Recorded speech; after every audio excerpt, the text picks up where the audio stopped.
네, 안녕하세요. 원자우디 김세도입니다. 전기차에 관심이 굉장히 많아지고 있는 요즘, 전기차 구매를 망설이는 분들을 위한, 고민하시는 분들을 위한 영상을 준비를 했습니다. 제가 걱정거리들과 고민을 많이 해결을 해드릴 건데, 영상 끝까지 시청해 주시면 굉장히 도움이 많이 되실 거라고 생각을 하고 있습니다. 일단, 먼저 많은 분들이 전기차를 구매하시는 데서 망설이는 이유가 어떤 것들이 있을 거라고 생각이 되실까요? 저는 크게 네 가지를 보고 있습니다. 첫 번째로는 가격 부담.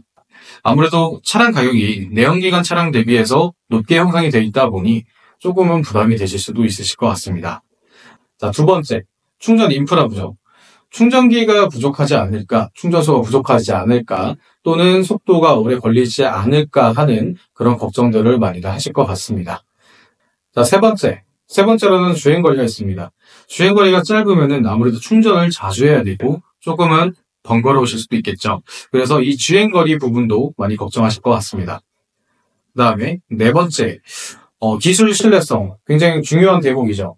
기술 신뢰성에 대해 있어서 조금 의구심이 들고 내가 이 차량을 사도 될까? 불난다는데 괜찮을까? 하시는 고민들을 많이 하실 것 같습니다.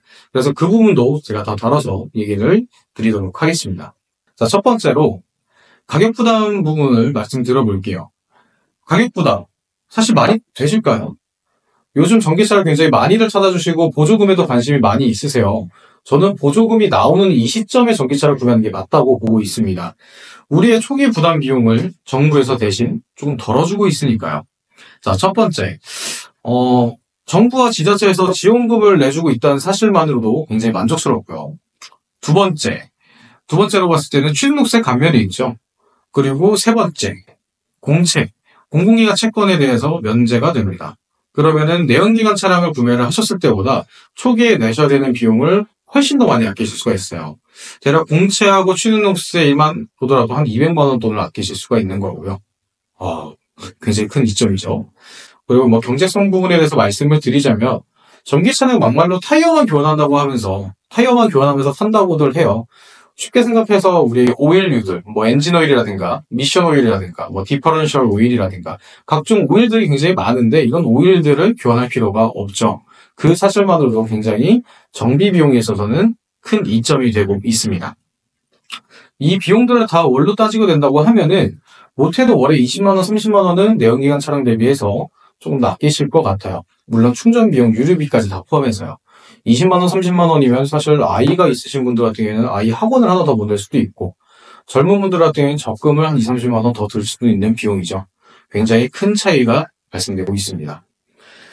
그래서 저는 이 부분을 굉장히 경제적으로 판단을 해서 이렇게 말씀을 드리고 있고, 두 번째, 충전 인프라 부족. 충전 인프라 부족 같은 경우에는 요즘 충전소가 많이 부족하지 않냐는 말씀들을 많이 하시는데, 제가 만들어 놓은 자료가 있어요. 저도 이거 통합누리집에서 확인한 거고요. 보시게 되면은, 특히 저는 강원도에 있으니까, 강원도 같은 경우에는 전년도 대비해서 30% 이상 충전기가 더 많아졌습니다. 전국적으로도 많아지고 있고요. 이 충전기 대수 39만 대라고 하는데, 39만 대면요, 전국에 있는 주유소가 10,000개 정도입니다. 39배고요. 유럽으로 따져도, 국내로 따져도 저희가 월등히 많은 숫자를 가지고 있어요. 차량 대비해서 충전 인프라가 잘 갖추어 있다 말씀드릴 수 있는 거죠. 고개 돌려보시면은 어딘가에는 내 근처에 분명 충전기는 존재합니다. 물론 지방에 있는 소도시 같은 경우에는 좀 예외가 있긴 하겠지만, 그런 분들 같은 경우에는 집밥 있을까요? 집밥이라서 요즘 아파트 사시는 분들 다 아파트에 하나씩 있죠. 그리고 만약에 집밥도 없다 하시면 전기차 구매를 좀 고민하실 것 같은데, 충전기 설치 비용이 대략 200만 원입니다. 200만 원이면은, 제가 봤을 때 기름값으로 환산했을 때 기름값이 1년에 한 200만 원 드니까 1년치 기름값 미리 생각했다 하고, 미리 썼다 생각하시고 쓰시면 더 좋을 것 같아요. 그러면 내가 이 차량을 5년 동안 탄다. 앞으로는 계속 전기차 시대이기 때문에 전기차밖에 못 타는데 미리 설치해준다. 한다고 생각하시면은 그것 또한 이점이 될 수 있을 것 같습니다. 충전 속도를 말씀을 드려야 되는데, 일단 저희 차량들 같은 경우에는 타사 차량들 대비해가지고, 저희 아우디 차량들 같은 경우에는 다른 모델들에 대비해서 밥 먹는 속도가 한 5km 정도 빨라요. 일부 차량들 같은 경우는 더 빠릅니다. 심지어 이번에 Q6가 이번에 런칭했는데, 그 모델 같은 경우에는 800V 아키텍처를 쓰고 있습니다. 충전 시간이 굉장히 빨라요. 10%에서 80%까지 가는 데 있어서 시간이 한 21분이면 되는 설계로 되어 있습니다. 자, 배터리 부분 한번 설명드려볼게요. 배터리하고 주행거리는 굉장히 밀접한 관계가 있는 만큼 배터리 부분을 한번 설명드리겠습니다. 자, 배터리 같은 경우에는 크게 두 가지를 많이들 쓰고 있어요. 요새는 NCM 아니면 LFP 이렇게 나오고 있고 이 두 가지 타입에서도 셀이 또 나뉘어집니다. 셀의 종류에 따라서 배터리가 성능이 많이 달라지는데 크게는 원통형, 파우치형, 각형 이렇게 좀 세 가지가 있습니다. 우선 하나씩 설명드리자면 원통형 같은 경우에는 공간이 굉장히 좀 많이 필요합니다. 원이기 때문에 이걸 네모 안에 넣으려다 보면은 분명 죽는 공간들이 있어요. 그래서 공간이 굉장히 많이 필요하고요. 대신 단가는 쌉니다. 그래서 제조사 입장에서는 굉장히 싸게 만들 수 있는 배터리가 되죠. 그리고 가장 큰 단점이라고 하면은 수명이 짧습니다. 이 부분을 먼저 설명을 드릴게요. 그 다음에 파우치형 같은 경우에는 에너지 밀도는 높습니다. 그래서 적은 공간이라도 에너지를 많이 저장을 할 수 있죠. 그리고 단가 또한 싸고요. 하지만 파우치형이기 때문에 비닐 포장이라든가 이런 걸 생각하시면 이해가 빠르실 것 같아요. 파우치형이기 때문에 내구도에 있어서는 조금 약한 부분이 있습니다. 자, 다음으로는 각형입니다. 각형 같은 경우에는 내구도는 높고 에너지 밀도도 굉장히 높게 설정이 되어 있는데 단점이라고 하면은 무게가 많이 나가는 편입니다. 그리고 열 발생열도 조금 더 높고요. 자, 근데 이 열 관리 기술이 사실 전기차에 있어서는 핵심이라고 말씀드릴 수 있고 요새 나는 뭐 화재라든가 이런 것들이 대부분 배터리라든가 다른 이유에서 나오고 있는데 그래서 많이 더 걱정하실 것 같아요. 자, 일단 아우디 같은 경우에는 배터리 기술력이 굉장히 뛰어납니다. 배터리 열 관리 기술이 뛰어나다고 말씀드릴 수 있고 이거는 어떻게 입증을 했냐? 사례를 들어보자면은 다카르 랠리라고 있습니다. 다카르 랠리 같은 경우에는 사막에서 열리는 랠리이고요. 사막에서 아주 뜨거운 날씨와 아주 추운 날씨들을 낮과 밤을 오가면서 계속해서 주행을 하는 이런 경기인데 완주율이 몇 프로 되지 않는 이 경기에서 아우디는 전기차로 1등을 합니다. 2등과의 격차는 1시간 29도요. 그러니까 굉장히 전기차에 있어서의 열관리 기술력은 이거보다 더 증명을 할 만한 게 있을까 싶을 정도로 굉장히 큰 성과라고, 업적이라고 말씀드릴 수 있어요. 그리고 뭐 포뮬러2라든가 전기로 있어서의 경기들, 전기차로 있어서의 레이싱 경기들이라든가 이런 것들에서 굉장히 우수한 성적을 보여주고 있기 때문에 이 부분도 같이 참고해 주시면 더 좋을 것 같습니다. 자, 이제 전기차를 구매해야 되는 이유에 대해서 설명 들어보도록 하겠습니다. 전기차를 구매하신 데 있어서 가솔린이라든가 디젤이라든가 또는 하이브리드라든가 이렇게 선택지가 있는데 자, 가솔린을 선호하시는 분들은 최대 마력이 높다든가 정숙성 때문에 고민을 하시죠. 그리고 디젤을 보시는 분들 같은 경우에는 연비가 좋고 토크가 높다는 거에 대해서 만족스러워 하시고요. 그리고 하이브리드를 선택하시는 분들 같은 경우에는 사실 경제성 때문에 하이브리드를 보시게 되는데 자, 생각해보면요. 전기차는 가솔린의 장점인 마력이 높다, 정숙성이 높다를 가지고 있고 디젤의 장점인 토크가 높다, 그리고 경제성, 연비 부분이 굉장히 뛰어나죠.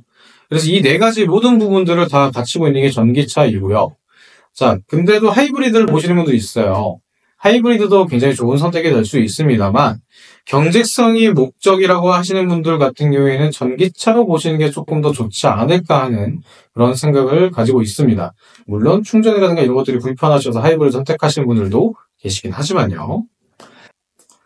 자, 첫 번째 이유, 경제성.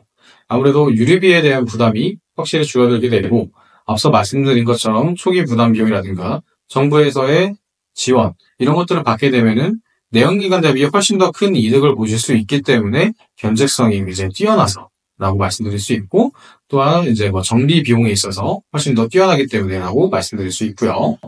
자, 두 번째, 환경보호죠. 환경보호. 우리가 지금 저의 자식이랄까요? 저의 자식의 자식까지 간다고 하면은 사실 지구가 굉장히 많이 아픈 시기를 보내고 있어요. 이런 시점에서 나의 후손들을 위해서 환경보호를 하는 것도 굉장히 좋은 선택이 되실 거라고 생각을 합니다. 자, 마지막 이유, 미래지향적 선택입니다. 미래지향적 선택을 하시는 거는 굉장히 중요해요. 어떻게 보면은 우리는 이제 앞으로 전기차를 탈 수밖에 없는 환경에서 차량을 운행을 해야 될 겁니다. 그렇다 보면은 중요한 부분들이 내가 지금 내연기관을 타고 나중에 가서 전기차를 타요. 그러면은 제가 앞서 말씀드렸었던 이런 경제성 부분들이 있죠. 이거 다 버리고 놓치고 가시는 겁니다. 물론 내연기관을 저도 굉장히 좋아해요. 실제로 저는 8기통 차량도 운행을 해봤고 지금은 전기차를 타고 있어요. 그래서 모든 차량들을 굉장히 좋아하고 각 차량들마다 장단점이 있지만 저 같은 경우에는 전기차를 이제는 앞으로 계속 탈 것 같습니다. 미래지향적인 선택이 될 수 있고요. 환경보호를 할 수 있고요. 경제성을 갖출 수가 있습니다.